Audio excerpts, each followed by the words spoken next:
విశాఖలో చంద్రబాబును ఎందుకు అడ్డుకున్నారు? విశాఖలో చంద్రబాబును అడ్డుకున్నది విశాఖ ప్రజలు కాదని వైసీపీ ప్రభుత్వమే అన్నది సుస్పష్టం. అయితే అందుకు కారణాలేంటి? మొదటి కారణం, ప్రజా చైతన్య యాత్రలో భాగంగా చంద్రబాబు ఎక్కడికి వెళితే అక్కడ ప్రజలు భారీగా స్వచ్ఛందంగా తరలివస్తున్నారు. విశాఖలో కూడా ఇలాంటి ప్రజాస్పందనే వస్తే ఒకే రాష్ట్రం ఒకే రాజధాని అనే చంద్రబాబు వాదనే రాష్ట్రమంతా బలపడుతుంది. అదీగాక విశాఖను పాలనా రాజధానిగా ప్రకటించాక అక్కడికి వెళ్లిన వైసీపీ అధినేతకు ఏమాత్రం ప్రజాస్పందన లభించకపోవడం గమనార్హం. ఇక రెండో కారణం, గతంలో 2017 జనవరి 26న అనుమతి లేకుండా విశాఖలో ర్యాలీ నిర్వహించేందుకు వెళ్లిన వైసీపీ నేతలను పోలీసులు విమానాశ్రయంలోనే ఆపేశారు.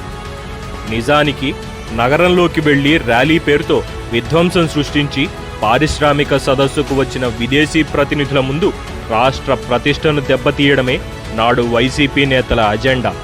అంతకుముందే తునిలో రైలును దగ్ధం చేశారు వారు. ఈ ఆటలు విశాఖలో సాగనివ్వకుండా నాడు తెలుగుదేశం ప్రభుత్వం అడ్డుకట్ట వేసింది.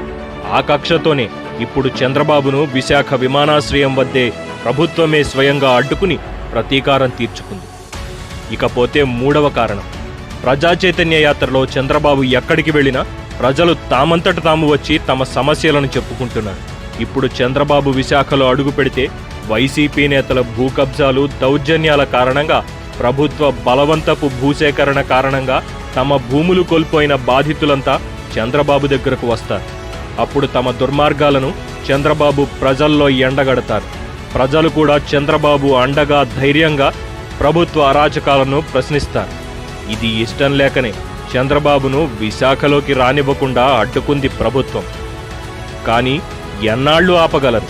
చంద్రబాబును ఆపడం అంటే సముద్రాన్ని కమండలంలో బంధించడమే అన్న విషయం ఈ తుగ్లక్ బుర్రలకు అర్థం కావట్లేదేమో.